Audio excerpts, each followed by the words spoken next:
Good morning. Today is 6 January 2017 and we are going to discuss the articles of The Hindu. सबसे पहले हम नजर डालते हैं कौन कौन से आर्टिकल्स आज हम डिस्कस करने जा रहे हैं। तो ये देखिए ऊपर जो छोटा आर्टिकल है ये आपको पता होगा 5 राज्यों में अभी फिलहाल इलेक्शन होने वाले हैं, तो उससे रिलेटेड ये आर्टिकल है कौन कहाँ कैसे मजबूत है और किस प्रकार से। तो ये आर्टिकल हमारे लिए इंपॉर्टेंट नहीं है।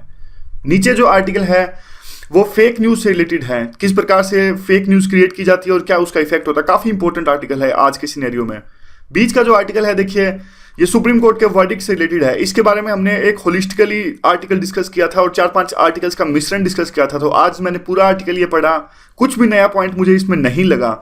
अगर आपको फिर से इसे रिवाइज करना है तो हमारी जो 4 जनवरी की वीडियो है आप उसमें रिवाइज कर सकते हैं इस आर्टिकल को। यहाँ पे जो आर्टिकल ये बेंगलोर इंसिडेंट से रिलेटेड है। ऊपर जाकर से पुलिस को टैकल नहीं कर पाई बेंगलोर के जो आउटरेज थी। और यहाँ पर नीचे देखिए ये आर्टिकल भी थोड़ा फिलोसफिकल आर्टिकल है, कुछ जो भी इसमें इंपॉर्टेंट पॉइंट्स होंगे उनको एक्सट्रैक्ट कर लेंगे हम।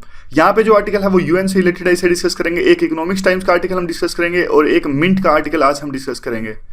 तो नीचे स्टार्ट करते हैं। अभी सबसे पहले तो देखिए एक चीज ध्यान से देखिएगा किस प्रकार से आजकल फेक न्यूज आपने भी देखी होगी होती है। हुआ क्या, पाकिस्तान के डिफेंस मिनिस्टर ने एक ट्वीट पढ़ा जिसमें उन्होंने पढ़ा कि इजराइल ने धमकी दी है पाकिस्तान को, अगर पाकिस्तान ने अपनी ट्रूप्स सीरिया के अंदर में भेजी तो हम न्यूक्लियर अटैक कर देंगे पाकिस्तान के ऊपर में। पाकिस्तान के डिफेंस मिनिस्टर ने इस न्यूज़ को सच माना ट्विटर पर और उन्होंने कमेंट भी दे दिया इजराइल के इस बयान पर, जो भी फेक न्यूज़ को शेयर किया गया था उस पर अपना कमेंट दे दिया कि इजराइल भूल रहा है कि हमारे पास भी न्यूक्लियर वेपन्स हैं। तो आप देख लीजिए कितना बड़ा ये इशू हो गया। बाद में पता लगा वो फेक न्यूज़ थी। फेक न्यूज़ आपने इंडिया में भी देखा होगा, 2000 का जब नोट आया किस तरह से एक पूरी खबर फैल गई आग की तरह कि 2000 के नोट में एक चिप लगी हुई है, नैनो चिप और जीपीएस चिप। पता लग जाएगा कि अगर कोई ब्लैक मनी जमा करता है कि कहाँ छुपा के रख रखा है। तो इसमें truth era fake news creation has put the serious challenges, discuss also how it is linked to the muzzling of freedom of speech and expression. कि किस प्रकार से आज की इस इरा में जो फेक न्यूज है वो एक तरह से सीरियस चैलेंज कर रही है और किस प्रकार से ये जुड़ी हुई है freedom of speech and expression से, अभिव्यक्ति की जो आज़ादी है उससे। तो इसमें डिस्कस कर लेते हैं क्या क्या दिया। देखिए एग्जांपल्स, 2 एग्जांपल्स तो हमने डिस्कस किए, जीपीएस में चिप का होना, पाकिस्तान के डिफेंस मिनिस्टर का रिप्लाई करना। और तीसरा जो एग्जांपल है कि एक अमेरिका में क्या हुआ। अमेरिका में एक रेस्टोरेंट ओनर के बारे में, पिज्जा रेस्टोरेंट ओनर के बारे में एक फेक न्यूज़ शेयर की गई कि उसने एक तरह से जो सिंडिकेट बना रखा है चाइल्ड अब्यूज़ का, उससे तंग होकर, उससे फ्रस्ट्रेट होकर एक जो मेल मेंबर थे उन्होंने गन लेके अटैक कर दिया उस रेस्टोरेंट पर। बाद में पता लगा कि उन्होंने एक फेक न्यूज़ पर बिलीव किया और फ्रस्ट्रेट होकर उन पर अटैक किया। तो इस प्रकार से देखिए कितने रिपरकशंस हैं इनके और कौन कौन से सीरियस प्रॉब्लम्स ये हो क्यों रही है। देखिए आजकल देखिए हर एक के पास में आज मतलब ऑलमोस्ट बहुत सारे जो इंटरनेट कनेक्शंस हैं अवेलेबल हैं, सबके पास में ऑलमोस्ट जो शहरों में रहते हैं उनके पास में इंटरनेट का फ़ोन है। सोशल मीडिया की जो प्रेजेंस है वो बहुत ज़्यादा है और इस सोशल मीडिया की वजह से आजकल हर कोई कंटेंट जनरेटर बन गया है। वैसे भी एक पॉइंट अगर हम और जोड़े तो वो भी जोड़ सकते हैं, रिलायंस जियो का सिम आने के बाद में तो वैसे भी आजकल हर एक के पास में इंटरनेट की फैसिलिटी है। दूसरा जो देखिए यहाँ पर पॉइंट है रियल टाइम न्यूज़। जो ये एंटरटेनमेंट की जो इंडस्ट्रीज या फिर न्यूज़ की इंडस्ट्री है इसमें बहुत ज़्यादा कंपटीशन चल रहा है व्यूज़ के लिए। तो इसी प्रकार से कई बार ये ऑथेंटिसिटी चेक नहीं करते, पहले ही न्यूज़ शेयर कर देते हैं, ऑथेंटिसिटी इसकी चेक नहीं की जाती। एक आपने वो देखा होगा, दिल्ली के सीएम ने एक ट्वीट शेयर किया था जिसमें उन्होंने कहा था कि डिमोनेटाइजेशन के बाद में इस व्यक्ति की मौत हो गई। और ये देखिए बाद में यह पता लगा था कि जो दिल्ली के सीएम ने वो शेयर किया था वो डिमोनेटाइजेशन के बाद में उनकी मौत नहीं हुई थी, बल्कि वो बैंक लूटने आए थे और बाद में पुलिस ने जब उनको चारों तरफ से घेर लिया इसलिए उन्होंने आत्महत्या कर ली। तो आप देखिए रिपरकशंस बहुत ज़्यादा हैं। और अब आजकल देखिए फेसबुक जैसे प्लेटफॉर्म्स है तो न्यूज़ फैलती बहुत जल्दी है, तो इस प्रकार से भी इसलिए ये फेक न्यूज़ की दिक्कतें आ रही हैं। तो इसके लिए जो फेक न्यूज़ है इम्पैक्ट क्या क्या हो सकता है। इम्पैक्ट देखिए इसका real and potential far reaching इसका इम्पैक्ट है और एक तरह से कंफ्यूजन क्रिएट करता है करंट अफेयर्स को लेके, लोगों में भ्रांतियां फैलाता है, लोग गलत बात को सच मानने लगते हैं। आप यूएस के इलेक्शंस में देख लीजिए, यूएस के इलेक्शंस में ट्रंप को जिताने में ऐसा आरोप लगा कि फेक न्यूज़ का बहुत बड़ा रोल है। और अब तो यूरोप में कुछ कंट्रीज में अभी इन दिनों इलेक्शन होने वाले हैं तो वहाँ भी एक तरह से अलार्म बेल है इसके लिए कि जो फेक न्यूज़ है वो हमारे देश में भी इलेक्शंस पर इम्पैक्ट डालेंगे। तो इसके लिए वो क्या कर रहे हैं, इसके लिए जैसे जर्मनी ने कहा है कि हम 5 लाख जो यूरो है इसका फाइन लगाएंगे फेसबुक पर अगर वो फेक न्यूज़ को शेयर करता है। और इटालियन जो रेगुलेटर है उन्होंने कहा कि यूरोपियन कंट्रीज को साथ आना चाहिए और एक एजेंसी बनानी चाहिए फेक न्यूज को काउंटर करने के लिए।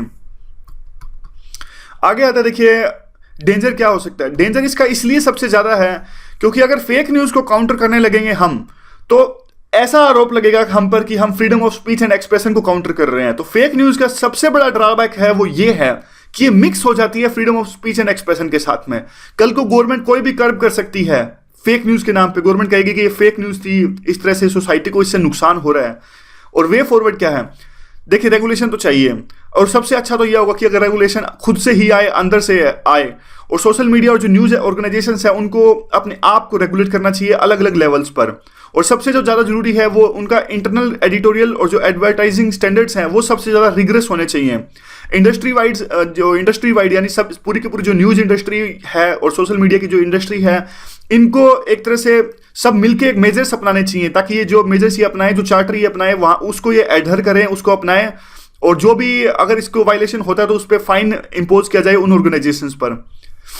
और सबसे देखिए पांचवा जो पॉइंट है वो इंपॉर्टेंट पॉइंट है। सबसे पहले तो फेक न्यूज़ को डिफाइन करना बहुत जरूरी है कि फेक न्यूज़ एक्चुअली होती क्या है। फेक न्यूज़ के दायरे में अगर इसको डिफाइन नहीं करेंगे तो कल को इसके नाम पे गवर्नमेंट कर्ब कर सकती है और कुछ भी देखिए इस पर आरोप लग सकते हैं। इसलिए फेक न्यूज़ को डिफाइन करना बहुत जरूरी है। और जो न्यूज़ और सोशल मीडिया कंपनीज हैं उनके ऊपर भी एक मोरल रिस्पॉन्सिबिलिटी है कि वो भी एक तरह से डेलिब्रेट करें, और जो भी ये जो फैक्ट्स का गलत ढंग से रिप्रेजेंटेशन या मिस रिप्रेजेंटेशन आप इसे कह सकते हैं होता है, उस पर एक स्ट्रिक्ट एक्शंस लें और उन यूजर्स को बैन कर दें जो ये लोग करते हैं। इस तरह से एक एक्टिव अप्रोच अपनानी पड़ेगी जो news and social media companies हैं इनको। तो ये सॉल्यूशंस हम लिख सकते हैं। देखिए ये तो वैसे ये जो सारी चीज़ें थी वो तो एक आर्टिकल में दी गई थी। वैसे बहुत इसके नुकसान हम बहुत लिख सकते हैं। इनके नुकसान हम वो लिख सकते हैं, आपको याद होगा कि जो नॉर्थ ईस्ट के खिलाफ में जो राइट्स हुए थे बेंगलोर में, किस तरह से फेक न्यूज़ का यूज़ था उसमें। और इवन जो ISIS है वो भी यूज़ करती है फेक न्यूज़ का, मोफ इमेजेस यानी इमेजेस को फोटोशॉप में उल्टा सुल्टा काट कर और उसे यूज़ किया जाना किसी पर्टिकुलर धर्म के खिलाफ में या फिर आइडियोलॉजी के लिए उसे यूज़ करना, इसके थ्रू वो रिक्रूटमेंट करते हैं। तो इसलिए फेक न्यूज़ का जो इम्पैक्ट है वो बहुत ज़्यादा हर सेक्टर में है, सोसाइटी में है, कल्चर में है, इकोनॉमी में इसका बहुत बड़ा, किसी कंपनीज को, कॉर्पोरेट ग्रुप्स को मेलिन करने के लिए, उनकी इमेज खराब करने के लिए, और इलेक्शन में तो आपने देखा है ही है। तो होलिस्टिकली ये काफ़ी बड़ा इशू है। वैसे अगला जो इशू है देखिए वो बेंगलोर से रिलेटेड है। बेंगलोर इंसिडेंट्स में पुलिस की क्या भूमिका रही, ऐसी भूमिका क्या क्यों रही और उसकी भूमिका में कैसे सुधार किया जा सकता है। तो इस तरह के जो पॉइंट्स हैं, अलग कल से अलग पॉइंट्स हैं इसके, थोड़े पुलिस पर ज़्यादा फोकस है आज। यूटिलिटी क्या है, police is failing to curb the modern era writing, why are the issues involved in the state policing, what are the issues involved in the state policing, what solutions would you like to give for it। तो देखिए police आजकल क्या है, अपने week साबित हो रही है जो राइट्स वगैरह होती है या फिर जो मोलेस्टेशन के चार्जेस लगते हैं या फिर भीड़ को कंट्रोल करने में। तो क्यों ऐसी कौन से ऐसे इश्यूज हैं पुलिसिंग में और आप क्या सोल्यूशन देना चाहोगे उनके लिए। पेपर 2 का इंपॉर्टेंट क्वेश्चन बनता है और पेपर 4 में भी कुछ ना कुछ इस पर आ सकता है एथिक्स में। तो देख लेते हैं इसमें। देखिए स्टेट पुलिस जो है वो फेल हो रही है। ये सिर्फ कर्नाटका का एग्जांपल नहीं है, कोलकाता में भी ऐसा हुआ और कर्नाटका में पहले भी जब कावेरी रिवर डिस्प्यूट पर राइट्स हुए थे तमिलियन के खिलाफ में कर्नाटका में, उस टाइम भी जो कर्नाटका की पुलिस थी वो असफल रही थी। तो क्यों रहती है पुलिस ये असफल? पहले तो इसके 4-5 जो पॉइंट्स हैं वो इंपॉर्टेंट है। एक तो जो पुलिस है वो देखिए पुलिस कंप्लेसेंट हो जाती है, इनसेंसिटिव या अपनी रिस्पॉन्सिबिलिटी शेड कर देती है। एग्जाम्पल देते हैं कैसे, ये कहते हैं देखिए बेंगलोर का इंसिडेंस आप देख लीजिए। बेंगलोर में 1500 पुलिसमैन डिप्लॉय किए गए थे जो न्यूक्लियर के सेलिब्रेशंस थे उनको मॉनिटर करने के लिए। लेकिन ये कहते हैं कि देखिए अब जो सारे के सारे 2 लाख लोग सड़कों पर आ गए, आप ये एक्सक्यूज नहीं दे सकते। एक्सक्यूज क्यों नहीं दे सकते? क्योंकि आपकी इंटेलिजेंस होनी चाहिए थी। दोपहर तक, शाम तक तो आपको पता लग गया था ना कि आपके 1500 आदमी नहीं हैंडल कर पाएंगे, तब आपको एक तरह से फ्लेक्सिबल अप्रोच अपनानी चाहिए थी। शाम तक आपको पता लग गया था तो आप रीइंफोर्समेंट के लिए आपको कहना चाहिए था अपने सीनियर ऑफिशियल्स को। देखिए ये चीजें होती हैं जब कई बार हम बोलते हैं कि हर एक बंदे के लिए पुलिस नहीं लगा सकते, हर एक चीज के लिए हम इस तरह की बात बिल्कुल नहीं लिख सकते। कल को हमें सिक्योरिटी प्रोवाइड करनी है लोगों को, तो ऐसी बातें नॉर्मली अच्छी लगती हैं कहने के लिए, लिखने के लिए बिल्कुल भी नहीं लिख सकते वैसी बातें। पुलिस जो है रिलेक्टेंट, देखिए पुलिस जो है रिलेक्टेंट थी फोर्स का यूज करने के लिए। उनके पास में सिर्फ लाठियां थी, जैसे बेंगलोर का इंसिडेंट था। जब उनको पता था सिचुएशन आउट ऑफ कंट्रोल हो रही है तो फिर उन्होंने एक तरह से फिर भी वो मिल्ड फोर्स यानी एक तरह से ज्यादा ढंग से उसको टैकल नहीं किया। जैसे आप वो हवाई फायरिंग कर सकते थे या फिर फोर्स यूज कर सकते थे, लेकिन वो ऐसा करते नहीं है। क्यों? क्योंकि परमिशन लेनी पड़ती है ऊपर से, ऊपर वाले परमिशन देते नहीं है। वो सोचते हैं कि सिचुएशन ऐसे ही कंट्रोल हो जाएगी, अगर कुछ गलत सलत हो गया तो कल को हम पर आरोप लगेगा। अपोजिशन पार्टीज जैसे कि हर बात पर आरोप लगाती हैं कि रूरल पार्टीज पे कि आपने लोगों को लाठीचार्ज कर दिया, लोग इससे घायल हो गए, लेकिन जरूरत थी। इसी डर से क्या होता है, जब जरूरत होती है पुलिस तब भी फोर्स यूज नहीं करती। लीडरशिप डेफिसिट होता है। जैसे कि देखिए पुलिस के जो हायर ऑफिशियल्स होते हैं, जैसे कि डीजीपी, हर बात के लिए पूछते हैं सीएम से, हर बात के लिए पूछते हैं होम मिनिस्टर से, छोटी छोटी बात के लिए क्या करना चाहिए क्या नहीं करना चाहिए। बिल्कुल भी इनको पुलिस को इंडिपेंडेंस नहीं है, तो ये इंडिपेंडेंस होनी चाहिए। तो ये 4-5 थे इनके जो 3-4 इंपॉर्टेंट पॉइंट्स है। आगे क्या है, आगे देखिए कुछ सॉल्यूशंस दे रहे हैं ये। वैसे तो 3-4 सॉल्यूशन ये है, और काफी सारे सॉल्यूशंस जो है, एक प्रकाश सिंह कमेटी है पुलिस के बारे में, उसके भी हैं 2-3 सॉल्यूशन। प्रकाश सिंह कमेटी की भी हम डिस्कस करेंगे। पुलिस जो है, पुलिस को देखिए ऑटोनॉमी देनी चाहिए, जैसा हमने अभी डिस्कस किया कि उनको थोड़ी सी इंडिपेंडेंस देनी चाहिए थी कि वो पॉलिटिक्स से हट के इश्यूज को टैकल कर सकें।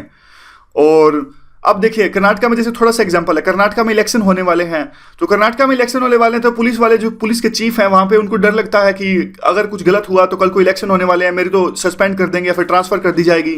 अगर इंडिपेंडेंस पुलिस होगी तो वो इश्यूज को ज्यादा अच्छे से टैकल कर सकेगी, वो पॉलिटिक्स से हट के देखेगी, इंटरफेरेंस पॉलिटिशियंस का कम होगा। देखिए पुलिस को अपनी मिस्टेक से सीखने की जरूरत है। अब जैसे कि आप इसी केस में देख लीजिए, लास्ट टाइम भी ऐसा हुआ था बेंगलोर में, लेकिन लास्ट टाइम बहुत कम स्केल पे हुआ था, लेकिन उनसे जो सीखा नहीं बेंगलोर ने, एक बेंगलोर पुलिस ने, आर्टिकल में ऐसा लिख रहे हैं। तो हर समय पुलिस को सीखने की जरूरत है। अब बेंगलोर में ऐसा इंसिडेंस हुआ तो इसका मतलब ये नहीं कि बेंगलोर पुलिस को इससे सीखने की जरूरत है। सभी के सभी स्टेट जो है हमारे इंडिया के अंदर, सबको इस इंसिडेंट से सीखने की जरूरत है। जब भी कोई कॉन्ग्रीगेशन या फिर पब्लिकली किसी फेस्टिवल को सेलिब्रेट किया जाए तो आपको इस चीज से आगे बढ़ने की जरूरत है, मतलब सीखने की जरूरत है। देखिए न्यू ईयर का जो फेस्टिवल है, न्यू ईयर के फेस्टिवल पे ऐसा क्यों हुआ, उसका भी एक रीजन है। जो दिवाली या फिर होली, उनकी एक तरह से रिलीजियस सिग्निफिकेंस है। रिलीजियस सिग्निफिकेंस है, दिन में ऑर्गेनाइज किए जाते हैं, या फिर आप दिवाली तो रात को भी होता है, लेकिन एक तरह से जो हमारे सीनियर सिटीजन्स, बड़े बूढ़े जो होते हैं वो भी इनमें इन्वॉल्व होते हैं, तो वो एक तरह से कर नहीं सकते। लेकिन जो न्यू ईयर का जो फेस्टिवल था, इसमें इसकी कोई भी रिलीजियस सिग्निफिकेंस नहीं थी। ये थोड़ा अंडरस्टैंडिंग के लिए, लिखने के लिए पॉइंट नहीं है, थोड़ा अंडरस्टैंडिंग के लिए। कहीं ना कहीं हमारे दिमाग के चक्षु एक दूसरे पॉइंट से जो लिंक कर लेते हैं, इंटरलिंकिंग में हमें सहायता मिलती है। आगे क्या है, देखिए आगे पुलिस को अब क्या है, पब्लिक इनपुट से सीखना पड़ेगा। मतलब पुलिस अपने आप से अब काम कर नहीं सकती। पॉपुलेशन बहुत ज्यादा हो गई है, नई तरह की जो मेनेस है, नई तरह की जो प्रॉब्लम्स है वो पुलिस फेस कर रही है। तो एक तरह से जो पार्टिसिपेटरी अप्रोच इनको अपनानी पड़ेगी कि time to time, frequently, more frequently जनता से पूछे कि किस तरह की दिक्कतें आजकल समाज में आ रही हैं, क्या क्या प्रॉब्लम आप फेस कर रहे हो, किस तरह से क्राइम घट रहा है, बढ़ रहा है। तो जनता से उनको ज्यादा you can say that participatory approach अपनानी पड़ेगी। और अब देखिए होता क्या है, आमतौर पे जो पूरी की पूरी जो पुलिस है, एक तरह से जो इंडिविजुअल के एक्सपीरियंस पे काम करती है। जैसे कि एसीपी मान लीजिए या फिर डीसीपी जो भी होते हैं शहरों के अंदर में, और जो डिस्ट्रिक्ट्स में होते हैं एसपी डीएसपी। अब क्या होता है, इनकी एक्सपीरियंस पे ज्यादा काम करती है पुलिस पे। होना क्या चाहिए, इंस्टीट्यूशनल के एक्सपीरियंस पे काम करना चाहिए, प्रॉपर रिकॉर्ड होना चाहिए। जैसे आप देख लीजिए, अब बेंगलोर का इंसिडेंस ले लीजिए। बेंगलोर में पिछले साल जो पुलिस चीफ थे, अगर वो आज होते तो उनका एक्सपीरियंस ज्यादा होता कि किस प्रकार पिछली बार हुआ था, लेकिन इस बार नहीं होना चाहिए। लेकिन होना ये नहीं चाहिए, वो तो उनकी ट्रांसफर हो गई है, रिटायर हो गए। इंस्टीट्यूशनल के पास एक्सपीरियंस होना चाहिए, पुलिस डिपार्टमेंट के पास एक्सपीरियंस होना चाहिए, सारी फाइल की रिकमेंडेशंस होनी चाहिए कि पिछली बार जैसे इस बार इन्होंने गलतियों से सीखा, गलतियां हुई बेंगलोर पुलिस के पास में, तो इनकी जो गलतियां हुई या फिर जो भी सोल्यूशन ये देना चाहते हैं, पुलिस डिपार्टमेंट के पास में वो फाइल्स में वो सोल्यूशन होना चाहिए कि किस प्रकार से आगे से उस इंसिडेंट्स को रिकॉर्ड किया जा सके और उससे सीखा जा सके। वे फॉरवर्ड क्या है, वे फॉरवर्ड तो देखिए ये कहते हैं कि एक स्ट्रॉन्ग पब्लिक ओपिनियन होनी चाहिए, वही चेंज ला सकती है इस चीज के खिलाफ में। और बेंगलोर के जो सिटीजन्स हैं उनको आगे आना पड़ेगा कि अगर उनके साथ में कुछ भी गलत हुआ है तो वो सरकार पर प्रेशर डालें और सरकार को फोर्स करें एक्शन लेने के लिए, और उनको इस ओकेजन पे ऊपर उठ के आना पड़ेगा। वो एग्जांपल देते हैं फिर दिल्ली में, दिल्ली गैंगरेप केस में जनता एक तरह से आ गई थी, इंडिया गेट पर आ गई थी और सरकार को फोर्स किया गया था, और उसी का नतीजा था कि ये जो ये था वुमन के लिए जो लॉ थे काफी सख्त हो गए थे, और सेक्सुअल असॉल्ट जो वुमन पर होता है उसके खिलाफ जो लॉज थे काफी स्ट्रिंजेंट हो गए थे। ट्रेनिंग जो है, देखिए ट्रेनिंग देना पुलिस को एक हद तक देखिए ठीक है, लेकिन ये मॉडरेटली हेल्प करेगा, ज्यादा हेल्प ये कर नहीं सकता। और जो सबसे बड़ा सोल्यूशन ये लास्ट में देते हैं वो कहते हैं कि डे टू डे इंटरेक्शन होनी चाहिए जो पुलिस की हायर अथॉरिटीज हैं उनके बीच में भी, और जो लोकल लोकल मतलब छोटे जो पुलिसमैन होते हैं और लोकल बीट पुलिसमैन जिसे आप कहते हैं, जो लोकल एरिया में घूमते हैं, उनके पास में सबसे ज़्यादा इंफॉर्मेशन होती है, सबसे ज़्यादा इंटेलिजेंस होती है, लेकिन उनकी इंटेलिजेंस ऊपर हायर अथॉरिटीज तक पहुंच नहीं पाती। ये सबसे बड़ी प्रॉब्लम है, जो कम्युनिकेशन गैप है हायर अथॉरिटीज के बीच में और जो लोअर अथॉरिटीज हैं पुलिस की उनके बीच में। तो ये सारा का सारा आर्टिकल था, काफी इंपॉर्टेंट आर्टिकल, इसे यूज कर सकते हैं काफी पॉइंट्स। एक प्रकाश सिंह की कमेटी थे, 3-4 पॉइंट हम उसके भी जल्दी से डिस्कस कर लेते हैं। प्रकाश सिंह की कमेटी क्या कहती है? देखिए, प्रकाश सिंह की कमेटी कहती है एक तो जो लॉ एंड ऑर्डर है और इन्वेस्टिगेशन है, पुलिस के दोनों काम अलग अलग होने चाहिए। मतलब जो पुलिस का डिपार्टमेंट इन्वेस्टिगेशन करता है वो बिल्कुल अलग होना चाहिए लॉ एंड ऑर्डर से। दोनों मिक्स हो जाते हैं, इसलिए बर्डन आ जाता है इन पे। एक कहते हैं कि जो पुलिस चीफ है उनकी नियुक्ति, पुलिस चीफ की नियुक्ति फिक्स टेन्योर होना चाहिए इनका, ऐसे नहीं कि जब मर्जी चाहे इनको हटा दो। तीसरा जो पॉइंट था वो ये कहते थे प्रकाश सिंह, वो कहते थे कि देखिए एक बोर्ड होना चाहिए, यानी पुलिस चीफ की नियुक्ति कौन करे उसके लिए एक बोर्ड होना चाहिए। और पुलिसमैन भी काफ़ी तरह की मुसीबतों का सामना करना पड़ता है पुलिसमैन को, इसलिए वो कई बार के उन पर आरोप लगता है कि उन्होंने ये गलत काम कर दिया। इसलिए क्या होता है, पुलिसमैन की दिक्कतों को सोल्व करने के लिए एक ग्रीवियंस रिड्रेसल मैकेनिज्म होना चाहिए, और ये जनता के लिए भी ऐसा होना चाहिए। मतलब जनता के लिए अगर पुलिस को कुछ दिखते हैं तो उनके लिए ग्रीवेंस जो रिड्रेसल मैकेनिज्म है, और पुलिसमैन को भी जो दिखते हैं उनके लिए भी। बस ये 4-5 जो पॉइंट्स थे वो इंपॉर्टेंट आप लिख सकते हो प्रकाश सिंह की कमेटी में, कि पॉलिटिकल इंटरफेरेंस कम से कम होना चाहिए। और आगे क्या है, आगे देखिए अगला आर्टिकल है, और उसमें पेडागोजी है। जिसमें पेडागोजी क्या होता है, देखिए ये होता है एक थ्योरी ऑफ प्रैक्टिस के, एजुकेशन को कैसे डिलीवर किया जाता है या फिर एजुकेशन को कैसे प्रीच किया जाता है, कैसे सिखाया जाता है, उससे रिलेटेड ही होती है पेडागोजी। और अब देखिए क्वेश्चन पूछते हैं शुरू में तो आर्टिकल में, ये प्रायोरिटी ऑफ पेडागोजी है वो पीस के लिए कितनी है 21वीं शताब्दी में, और क्या देखिए क्या कल्चर्स और फिलोसफीज हैं जो स्कूल में हमें सिखाई जाती हैं और यूनिवर्सिटीज़ हैं, क्या वो जो वार या कन्फ्लिक्ट्स हैं इसको रोक पाई हैं? नहीं रोक पाई, क्योंकि वार और कन्फ्लिक्ट्स तो अभी भी जारी हैं। और जो एजुकेशन है पीस के लिए जो एजुकेशन और पीस है कितनी प्रायोरिटी है यूनिवर्सिटीज़ और कॉलेजेस में, और जो फाइनली जो एजुकेशन है कैसे हमें हेल्प करती है एक शांतिपूर्वक जीवन जीने के लिए या फिर पीसफुल लाइफ जीने के लिए। देखिए काफ़ी कॉम्प्लेक्स आर्टिकल है, फिर भी कुछ भी जो भी इसमें इंपॉर्टेंट पॉइंट्स हैं वो एक्सट्रैक्ट करके डिस्कस करते हैं। ये कहते हैं कि एजुकेशन जो है वो एक एथिकल एंटरप्राइजेज है, और एजुकेशन सिर्फ एक वे ऑफ बीइंग नहीं है, एक ये आर्ट ऑफ बिकमिंग है, और एजुकेशन एक कंटिन्यूस लर्निंग प्रोसेस है। और इसलिए तो जो एजुकेशन में है एक तरह से ऑटोनमी होनी चाहिए, क्योंकि ये नोबिलिटी ऑफ स्पिरिट होनी चाहिए, और ये जो है दोनों प्राइमरी और इंटेलेक्चुअल वर्च्यूज़ हैं। काफ़ी कॉम्प्लेक्स आर्टिकल है ये, थोड़ा बहुत जो भी आपको इंपॉर्टेंट लगता है वो आप अपने आंसर्स में यूज़ कर लेना, वैसे होलिस्टिकली ना तो इस पर कोई ऐसा क्वेश्चन बनता है। फिलोसफिकल आर्टिकल ये है। तो aim of education aim of education सिर्फ ये नहीं है कि एकेडमिक परस्यूट हासिल करना, कि ज्ञान हासिल करना। जो एजुकेशन का जो पर्पस है वो है मोरल विजडम हासिल करना। मोरल विजडम कल बेंगलोर का ही हम डिस्कस कर रहे थे कि एजुकेशन होने से कुछ नहीं होता, मेंटलिटी अच्छी होनी चाहिए, विचार अच्छे होनी चाहिए, एक अच्छा इंसान होना जरूरी है, ना कि एक डिग्री होना। इंपॉर्टेंट क्या है, कोट है, एक कोट का यूज कर सकते हैं आप ऐसे के अंदर में, इमैनुअल कांट का ये कोट है कि there must be the aim of education must be the moralisation of man.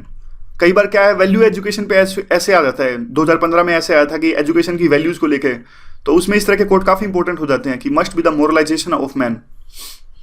और देखिए टीचर्स और एजुकेटर्स हैं, फिर वो कुछ इसकी कमियां निकालते हैं एजुकेशन की। टीचर्स और एजुकेशन है वो वैल्यूज को सिखाते हैं, जैसे कि फेयरनेस, कंपैशन, ट्रूथ, फ्रीडम, ये सब सिखाते हैं, लेकिन वो खुद ही कन्फ्रंट करते हैं, वो खुद ही इनको प्रीच नहीं कर पाते जब वो ये क्लासरूम में ये सब ट्रांसमिट कर रहे होते हैं।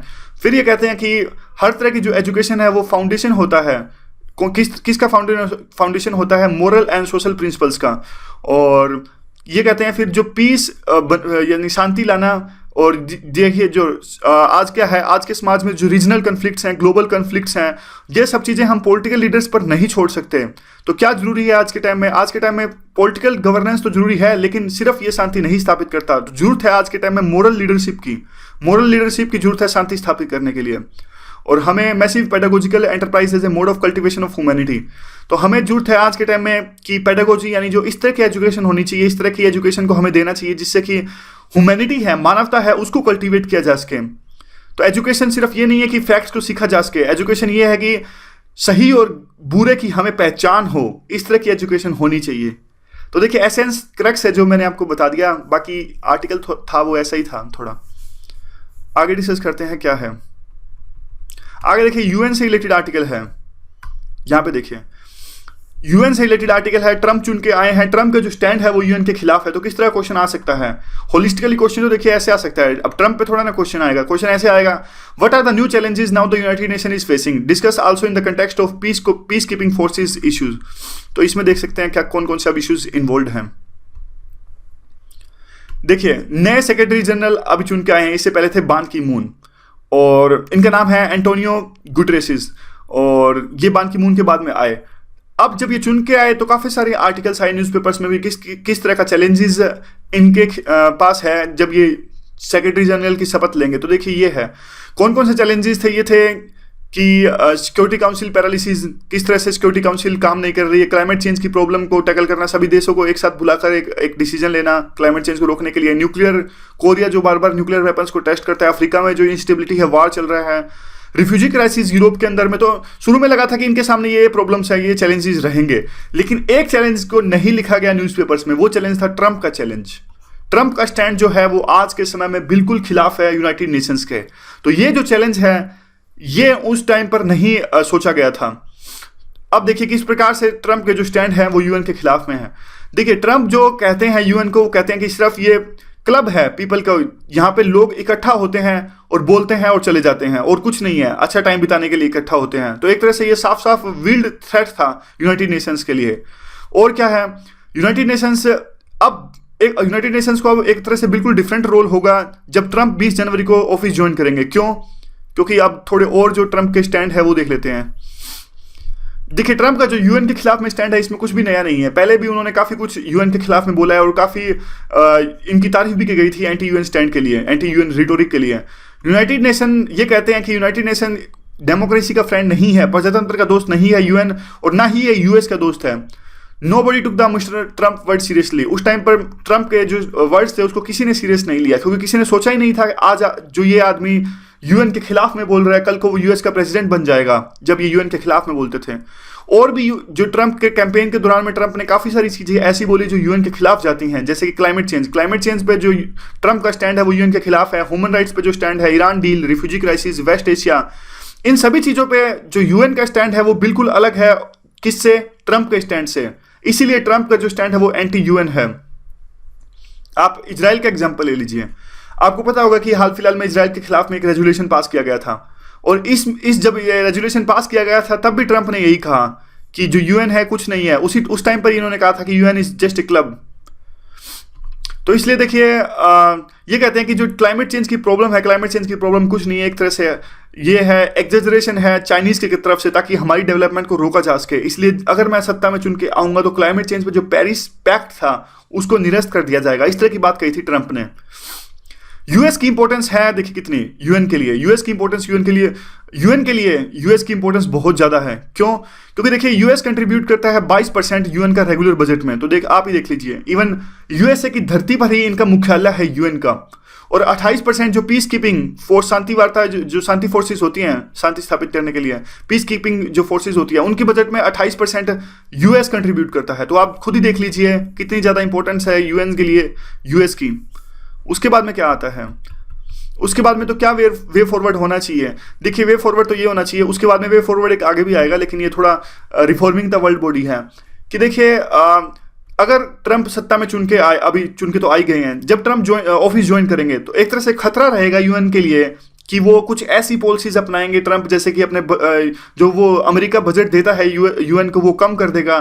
तो उसी से पहले गुड रेसिस यानी इनको कुछ ऐसे कदम उठाने चाहिए ताकि जो इनकी लेजिटिमेसी है वो अच्छे से स्थापित हो सके। क्योंकि देखिए ट्रंप बार बार कह रहे हैं कि डेमोक्रेसी का दोस्त नहीं है यूएन जो है, तो कुछ तो कमी होगी यूएन के अंदर में। तो रिफॉर्म्स लाने की बात कर रहे हैं आर्टिकल में यूएन के अंदर से, और रिफॉर्म की जो शुरुआत की जा सकती है वो की जा सकती है पीस कीपिंग फोर्सेस से। पीस कीपिंग फोर्सेस पर कई बार काफी आरोप लगते हैं, सेक्सुअल अब्यूज के आरोप इन पर लगते हैं और एक्सप्लॉयटेशन के आरोप इन पर लगते हैं पीस कीपर्स पर। और सिर्फ एक यही आरोप इन पर नहीं लगते, और भी जैसे काफी इशू इन्वॉल्व हैं पीस कीपिंग फोर्सेस में। लिबेरिया का एग्जांपल ये देते हैं कि लिबेरिया जो है उसमें अभी यह डिसाइड किया गया था कि जो मिशन वहां पे है उसको डाउनसाइज किया जाएगा, कम किया जाएगा। लेकिन ये कहते हैं कि डाउनसाइज करने में देखिए एक भी सीनियर ऑफिसर की जॉब वहां पे नहीं गई है, और जो भी लोगों की जॉब वहां पे यूएन के मिशन में गई है वहां पे जूनियर ऑफिसर्स की गई है। और ये कहते हैं कि काफ़ी सारे जो यूएन के लिए स्टाफ रिक्रूट होता है उसमें काफ़ी तरह से करप्शन होता है, और जो पूरी की पूरी जो प्रोसेस है वो ओपेक है, और सारे के सारे जो इसमें होते हैं वो पॉलिटिकल अपॉइंटी होते हैं, मतलब अपने आसपास के लोग, नेपोटिज्म जैसी चीज़ें बहुत ज़्यादा है, नेपोटिज्म फेवरेटिज्म। तो वे फॉरवर्ड क्या होना चाहिए? ये कहते हैं कि देखिए आज गुटरेसिस को ट्राई करना चाहिए कि ज़्यादा अकाउंटेबिलिटी होनी चाहिए यूएन की, और इंटीग्रिटी भी होनी चाहिए जो इनके स्पेशल रिप्रेजेंटेटिव हैं उनमें, या फिर डेप्यूटीज जो फील्ड में तैनात हैं उनमें। और ओवरऑल पिक्चर क्या है? ओवरऑल पिक्चर तो देखिए अच्छी नहीं है। ये कहते हैं जो यूएन के लिए जो संकेत हैं आने वाले दिनों में अच्छे नहीं हैं, और जो यूएन सेक्रेटरी जनरल की जो चैलेंज है उनके खिलाफ और जो डिफ़िकल्टीज़ हैं वो पहले से काफ़ी ज़्यादा हैं। हमारे जो शशि थरूर हैं वो एक बात सजेस्ट करते हैं, और उनकी बात को कोट किया गया इस आर्टिकल में। वो कहते हैं कि डायलॉग होना चाहिए। अभी को जो प्रेसिडेंट हैं और सेक्रेटरी ऑफ स्टेट हैं, जो यूएस के प्रेसिडेंट यानी आप कह सकते हो ट्रंप, और जो उन्होंने सेक्रेटरी ऑफ स्टेट अपॉइंट किया है, उनके साथ में बातचीत होनी चाहिए जो यूएन के सेक्रेटरी जनरल हैं गुटरेसिस के, ताकि जो डिफरेंसेस हैं उनको सुलझाया जा सके, या फिर कम्युनिकेशन गैप है अभी यूएस के बीच में और यूएन के बीच में, उसको दूर किया जा सके। तो इस तरह की बात है। तो देखिए ये तो सिर्फ आर्टिकल के पॉइंट्स हैं। जो क्वेश्चन था वो होलिस्टिकली था। इस तरह का क्वेश्चन आया तो सिर्फ आप एक डायमेंशन में मत देखना। इन्होंने कवर किया सिर्फ एक डायमेंशन इन्होंने कवर की, जो पीस कीपिंग की डायमेंशन है, पीस कीपिंग की डायमेंशन इन्होंने कवर करी।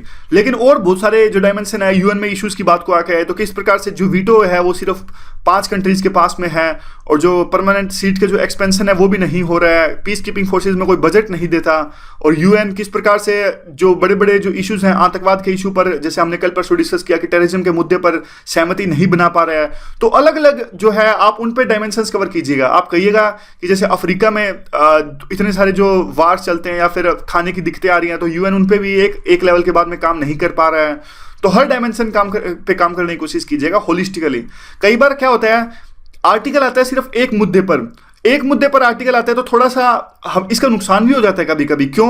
क्योंकि जो हमारी सोच है कई बार वो उसी आर्टिकल पर लिमिट हो जाती है। हमने सोचा कि इस आर्टिकल में जो आया वही लिखना आंसर में, नहीं, आर्टिकल में से सिर्फ हमें पॉइंट्स एक्सट्रैक्ट करने हैं और उन पॉइंट्स को एक होलिस्टिकली व्यू में यूज करना है।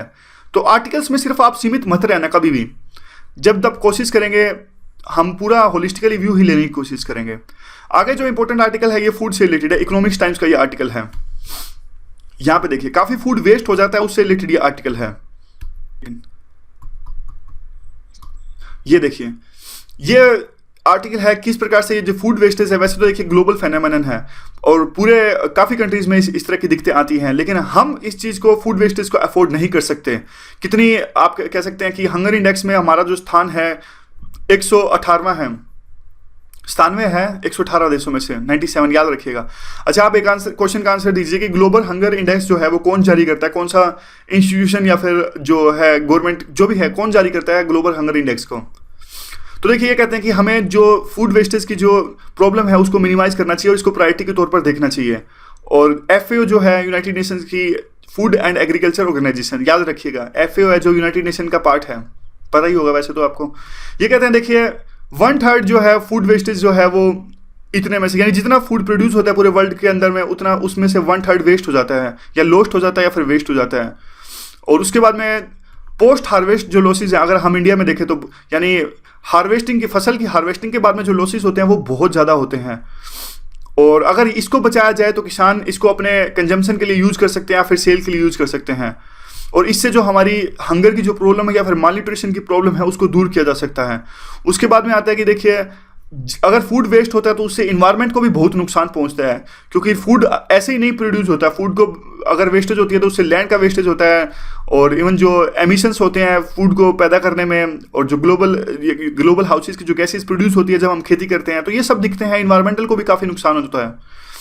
उसके बाद में आता है कि देखिए हमारे देश में फूड को बचाने के लिए सबसे ज़्यादा जो जोर दिया जाता है वो स्टोरेज पे दिया जाता है, और स्टोरेज में ही सबसे ज़्यादा दिक्कतें आती हैं। तो इसलिए हमें जोर देना चाहिए कि जो फार्मर्स जो फसलें उगाते हैं वो डायरेक्टली पहुंच जाएं खेत से कंज्यूमर के घर तक। बीच में जो स्टोरेज की दिक्कत है वो स्टोरेज की दिक्कत आए ही ना, जहाँ सबसे ज़्यादा लॉस होता है। यानी मार्केटिंग में रिफॉर्म लाने सबसे ज़्यादा जरूरी है। और आएंगे कैसे, जैसे मोटरेबल रोड्स होने चाहिए, रेफ्रिजरेटेड वैन्स जो प्रोड्यूस को कैरी करते हैं उसके लिए जो रेफ्रिजरेटेड वैन्स होनी चाहिए, स्मूथ मूवमेंट्स होनी चाहिए दो स्टेट्स के बीच में। और इससे क्या होगा, इससे जो फूड लॉस है ट्रांसपोर्ट के दौरान में वो काफ़ी कम हो जाएगा। आगे क्या है, आगे सॉल्यूशन एक छोटा सा कहते हैं कि सॉल्यूशन कि देखिए, अगर आपके पास में टेक्नोलॉजी उपलब्ध नहीं है तो आपके पास में एक्सपायरी डेट की भी दिक्कत बहुत ज़्यादा आएगी। एक्सपायरी डेट की दिक्कत जैसे जो अभी प्रोड्यूस है या फिर जो प्रोडक्ट्स हैं दूर दराज के एरिया तक फैले हुए हैं, कई बार समय लग जाता है उनके बिकने में, दुकानदारों यानी रिटेलर्स उनको बेच नहीं पाते।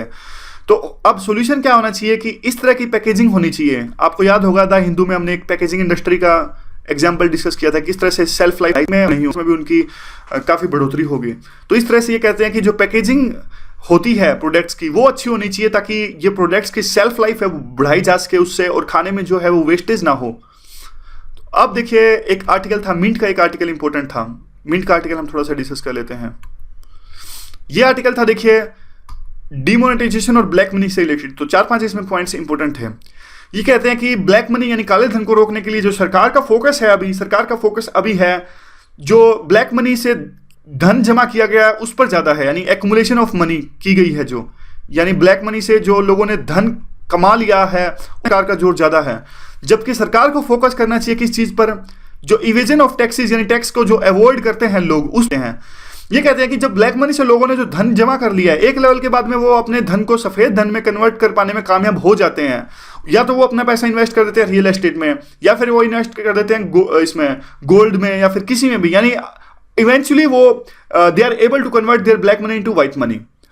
और दूसरी जो बातें कहते हैं कि देखिए, ये बात कहते हैं कि जो डिजिटलाइजेशन ये गवर्नमेंट लाने की कोशिश कर रहे हैं कि डिजिटलाइजेशन तब तक नहीं आएगा जब तक कि इनफ कैश ना हो, और उसके लिए काफ़ी कहते हैं कि अब देखिए, ये कहते हैं कि जैसे पेटीएम जैसी कंपनी ज़्यादा चल रही हैं कि, लेकिन जैसी कंपनीज बहुत ज़्यादा लॉस भी सफ़र कर रही हैं फिलहाल, और ट्रांजैक्शंस तो इनकी बढ़ रही है, बहुत ज़्यादा लोग एप्लीकेशन से इंस्टॉल कर रहे हैं, लेकिन ट्रांजैक्शंस की वैल्यू घट रही है। अब देखिए, पहले तो 5 ट्रांजैक्शंस होती थी और उनकी वैल्यू 100 रुपये थी, अब 100 ट्रांजैक्शन हो रही है। जो पेटीएम जैसी कंपनी है वो कमाती है ट्रांजैक्शंस पे, वो वैल्यू पे कमाती है, ट्रांजैक्शंस पे वो नहीं कमाती। फिर ये कहते हैं कि जो रियल एस्टेट की मार्केट है उसमें सबसे ज़्यादा ट्रांसपेरेंसी लाने की जरूरत है, यहीं पे काला धन है वो सबसे ज़्यादा गढ़ यही है। फिर ये कहते हैं रियल एस्टेट को चलाने के लिए जरूरत होती है कैश की, ब्लैक मनी जनरेट होता है। तो ये कहते हैं कि रियल एस्टेट के लिए एक तरह से एग्जांपल आंसर दीजिए, और क्या हो बॉन्ड या डेरिवेटिव्स, शेयर एंड डिबेंचर्स के बीच में डिफरेंस, इस तरह के डिफरेंस कई बार यूपीएससी पूछ लेती है। फिर ये कहते हैं कि देखिए, सॉल्यूशंस देते हैं कि किस प्रकार से काले धन को किया जा सकता है। तो 4-5 सॉल्यूशन है, यही है। दोबारा से उन्हीं पे इर्द गिर्द इनके पॉइंट घूमते हैं कि जो बॉन्ड मार्केट है उसको डेवलप किया जाना जरूरी है। रियल एस्टेट के लिए बड़े बड़े जो प्रोजेक्ट्स आते हैं वो कैश में ना हो गए, बॉन्ड मार्केट में आए। क्या हो गए? हाँ, आ गया। तो बॉन्ड मार्केट को डेवलप किया जाए, और उसके बाद में जो पेटीएम जैसी कंपनीज हैं, एक लेवल के बाद में कहते हैं इनका मॉडल जब तक सक्सेसफुल नहीं होगा तब तक कि बड़े जो सेक्टर्स हैं, देखिए स्मॉल लेवल्स पर नहीं, बड़े सेक्टर्स में जो स्पेसिफिक सेक्टर्स हैं जैसे रियल एस्टेट सेक्टर्स, या फिर जहाँ काले धन का सबसे ज़्यादा यूज होता है, वहाँ पे सबसे पहले डिजिटलाइजेशन लाना बहुत ज़रूरी है। तो आज के आर्टिकल्स में बस इतना ही, 4-5 ये आर्टिकल्स है वो इंपॉर्टेंट है।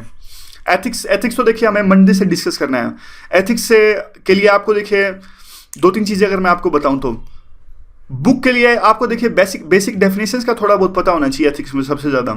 यानी कोई भी एक बेसिक बुक से आप सबसे पहले तो डेफिनेशंस पढ़ लीजिए। क्रॉनिकल की एक बुक आती है, सस्ती ही है, और एथिक्स की, उसमें से आपको एक बेसिक। और दूसरा देखिए, ज़्यादा नॉलेज की जरूरत नहीं है एथिक्स के लिए। नॉलेज मतलब कि आप एथिकल होने चाहिए, और आप एग्जाम्पल दे सकें अच्छे से, लिखने की आपकी जो पावर है वो अच्छी होनी चाहिए। इसका मतलब ये नहीं कि आपको एथिक्स के बारे में बहुत ज़्यादा नॉलेज होनी चाहिए, एथिक्स के बारे में बहुत ज़्यादा नॉलेज की आवश्यकता नहीं है। अब देखिए मैं एग्जाम्पल देता हूँ कैसे, मोरालिटी क्या होता है, एथिक्स क्या होता है। अब देखिए, ऐसा नहीं है कि इसके बारे में आपको बहुत ज़्यादा रिसर्च कर रखी हो आपने कि मोरालिटी कब आई थी, कैसे आई थी और कैसे होता है, नहीं, इन सब चीज़ों के बारे में जरूरत नहीं है। वो हमारे आंसर्स में क्या देखते हैं, वो हमारे आंसर्स में बिल्कुल जनरल बातें, बिल्कुल जो प्रैक्टिकल एग्जाम्पल्स हैं वो देखते हैं। प्रैक्टिकल एग्जाम्पल्स कैसे, जैसे मैं आपको इस चीज़ का थोड़ा सा एग्जाम्पल देता हूँ। इसका एग्जाम्पल देखिए, यहाँ से देखिए, अच्छा एग्जाम्पल इसका मिलेगा। अब इन्वायरमेंटल एथिक्स की बात आए, इन्वायरमेंटल एथिक्स की बात आए तो आपको इसमें जार्गन्स नहीं लिखने हैं कि इन्वायरमेंटल एथिक्स है। इन्वायरमेंटल एथिक्स के बारे में आए तो सिर्फ आपको इतना लिखना है कि इन्वायरमेंट को ध्यान में रखते हुए जो चीज़ हम ऐसी चीज़ें हमें अपनाते हैं अपनी लाइफ में जिससे इन्वायरमेंट को नुकसान ना पहुंचे और सस्टेनेबल डेवलपमेंट रहे, बिल्कुल सिंपल चीज़। और इसके लिए अगर वो पूछे कि आप क्या करते हो तो आप बता दो कि सिंपली बता दो कि मैं पॉलिथीन नहीं लेता, जब भी मैं जाता हूँ मार्केट में चीज़ें खरीदने, I don't use the polythenes. तो इस तरह की आप बताओगे तो उनको पता लग जाएगा कि आप एथिकल हैं, बस। बिल्कुल प्रैक्टिकल और जनरल एग्जांपल्स। एम्पैथी क्या होती है, आप अपने एग्जांपल दीजिए। सिंपैथी क्या होती है, एम्पैथी, सिंपैथी और कंपैशन के बीच में डिफरेंस क्या है, इसके देखिए 4 के। जो एथिक्स है वो एक दिन में नहीं किया जा सकता, क्योंकि जो पर्सनल एग्जांपल्स हैं वो सोचे जाएंगे डेली, अगर हम थोड़ा थोड़ा डिस्कस करेंगे। जैसे यूपीएससी ऐसे पूछती है कि कोई ऐसा इंसिडेंस बताइए जब आपने ऑनेस्टी दिखाई हो, तो हमें पहले से ही ऐसा इंसिडेंट सोच के रखना पड़ेगा। आज के टाइम में सब थोड़ा थोड़ा ऑनेस्ट तो होते ही हैं, तो ऐसे इंसिडेंट्स हमें सोच के रखने पड़ेंगे, नहीं तो पेपर में याद नहीं आएंगे। एथिक्स में टाइम बहुत कम होता है। दूसरा, गवर्नमेंट का हर एक चीज को हमें गवर्नमेंट के सिनेरियो से भी रिलेट करना है, क्योंकि एथिक्स का जो पेपर है हमारे लिए इसलिए है क्योंकि एथिक्स होने चाहिए गवर्नमेंट सर्वेंट के पास में भी। इसलिए कोई भी क्वेश्चन आए, जैसे ऑनेस्टी का क्वेश्चन है कि सिविल सर्वेंट्स के लिए ऑनेस्ट होना क्यों जरूरी है, तो हमें इसका एग्जांपल होना चाहिए। सिविल सर्वेंट्स के पास में कंपैशन क्यों होना चाहिए, हमें इसका एग्जांपल होना चाहिए। और जो तीसरी जो बात है वो है, ये देखिए, एग्जांपल्स में हमें सबसे ज्यादा फोकस करना है, क्योंकि एग्जाम्पल से एग्जामिनर को समझाया जा सकता है। और एग्जामिनर्स कैसे, बिल्कुल जनरल एग्जाम्पल्स, कोई बहुत ज्यादा इनोवेशन नहीं करनी और फैब्रिकेटेड नहीं लिखनी चाहिए। सबसे इंपॉर्टेंट बात है एथिक्स में। एथिक्स में जो हमारी आंसर्स होते हैं उनमें कुछ भी फैब्रिकेशन मतलब ऐसा नहीं होना चाहिए कि जो डेफिनेशंस हम लिख रहे हैं बिल्कुल जार्गन्स हम लिख रहे हैं अपनी डेफिनेशंस में, बिल्कुल जनरल डेफिनेशंस लिख रहे हैं हमें, और काफी नॉर्मल डेफिनेशंस। उसे यूं नहीं लगना चाहिए कि रट्टा मार के आया, इसको कुछ नहीं आता, एथिकल बंदा नहीं है ये। और जो इंपॉर्टेंट बात है वो एथिक्स की ये है कि देखिए, आंसर राइटिंग एथिक्स में बहुत ज़्यादा जरूरी है, इसलिए हम क्वेश्चन आंसर की फॉर्म में करेंगे। कुछ लोग देखिए एथिकल होते भी हैं और एग्जाम्पल्स भी उनके पास में काफ़ी होते हैं, लेकिन अपनी भावनाओं को और अपने एग्जाम्पल्स को सही टाइम पर वो एथिक्स में क्वेश्चन में आंसर्स में नहीं उतार पाते। तो जब तक आंसर्स में वो नहीं उतार पाएंगे तो एग्जामिनर को पता कैसे लगेगा।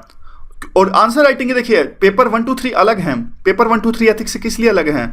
अब देखिए, पेपर 2 का क्वेश्चन आता है कि राज्यसभा की आज इंपॉर्टेंस नहीं है, तो देखिए साफ साफ हमें पता है कि है या नहीं है, जल्दी जल्दी हमारे पॉइंट्स में दिमाग में आएंगे। लेकिन एथिक्स में ऐसा नहीं है। पेपर 3 में भी साइंस एंड टेक का क्वेश्चन आता है तो हम लिख देंगे टेक्नोलॉजी के बारे में, लेकिन एथिक्स में ऐसी होती हैं चीजें, हमारे दिमाग में तो होती हैं लेकिन वो वर्ड्स में कई बार उतर नहीं पाती। तो इसलिए एथिक्स के लिए राइटिंग प्रैक्टिस की सबसे ज्यादा आवश्यकता है। तो होगा क्या, हम डेली, जैसे मैंने कल कहा कि डेली 1-2 क्वेश्चन डिस्कस करेंगे, और पहले आंसर आपकी मर्जी है, या तो हम आंसर पहले ही डिस्कस कर लें या बाद में डिस्कस कर लें, या ऐसे हो सकता है कि क्वेश्चन आंसर हम डिस्कशन जो ये सेशन है इसमें डिस्कस कर लें, बाद में आप अपने व्यू रखिए कमेंट सेक्शन में कि इस तरह के एग्जांपल्स ऐड कर सकते हैं। देखिए, आप कुछ करते नहीं हो, यही तो दिक्कत है। मैंने कई बार आपसे रिक्वेस्ट करी कि आप थैंक यू मत कहिए। 200 कमेंट आएंगे तो 160 तो थैंक यू पर होएगा। क्या मतलब थैंक यू का करूंगा क्या मैं? आप अगर कुछ डिस्कशन में कुछ ना कुछ कंट्रीब्यूट करोगे तो फायदा होगा, एथिक्स में भी फायदा होगा। खैर छोड़िए। सो आज के डिस्कशन में बस इतना ही। Thank you very much for discussion.